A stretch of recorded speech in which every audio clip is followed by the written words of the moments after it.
গোলাঘাট আৰক্ষীৰ বৃহৎ সাফল্য 5 মাহ 16 দিনৰ উৎকণ্ঠাৰ অন্তত আহিল ভাল খবৰটো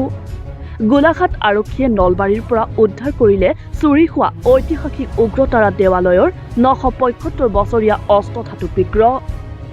লগতে গ্ৰেপ্তাৰ কৰে ধৃত 4 জনক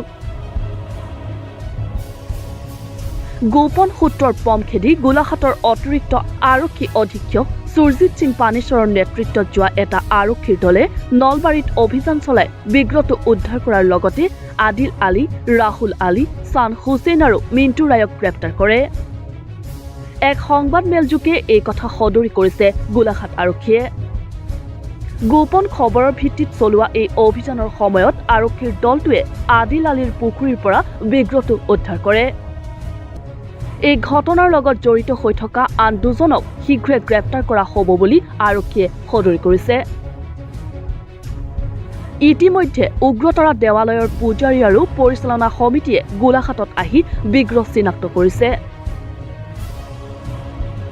বিগ্ৰহটোৰ কিছু ক্ষয়ক্ষতি হোৱা ব্যক্ত কৰিছে পূজাৰীয়ে উল্লেখ্য যে 5 মাহ ধৰি বিগ্ৰহটোৰ কোনো সন্ধান নোপোৱাৰ পাছত কাইলৈ দেৱালয়ৰ পৰিচালনা সমিতিয়ে নতুন বিগ্ৰহ প্ৰতিষ্ঠা কৰাৰ কথা আছিল যদিও পুনৰ এই পুৰণা বিগ্ৰহ প্ৰতিষ্ঠা কৰাৰ সম্ভাৱনা আছে বুলি মত প্ৰকাশ কৰিছে পৰিচালনা সমিতিয়ে ইফালে এই বিগ্ৰহ চুৰি হোৱাৰ সন্দৰ্ভত লতাশিল আৰক্ষী থানাত ৰুজু হৈ থকা গোচৰৰ বাবে গোলাঘাট আৰক্ষীয়ে লতাশিল আৰক্ষীক সমজাই দিয়ে বিগ্ৰহ তথা ধৃত 4 জনক ক'লে অলৰেডি ছাৰে ইনফৰমেশ্যন আমাৰ লগত শ্বেয়াৰ কৰিলে আৰু আমাক ইয়াত নিয়োজিত কৰিলে যে আপোনালোকে আমি কেনেকৈ কৰিব লাগে টাইম টু টাইম ছাৰে ছুপাৰভাইজ কৰি আছে কালি আমি গ'লোঁ গৈ আমি কভাৰ হ'লোঁ ছাৰে যদি ক'লে ছাৰৰ ছুপাৰভাইজটো আমি কৰিবলৈ সক্ষম হ'লোঁ ভাল লাগিছে আমাক আৰু আমি গোলাঘাট উচি গৈছে লগত আৰু আমাৰ সকলোৰ ষ্টাফখিনি গৈছে আৰু সকলোৱে আমাৰ ইয়াত কণ্ট্ৰিবিউশ্যন আছে গোলাঘাট পুলিচ বুলি আমি একদম হিচাপে কাম কৰিছোঁ আৰু আমি ছাকচেছ হৈছোঁ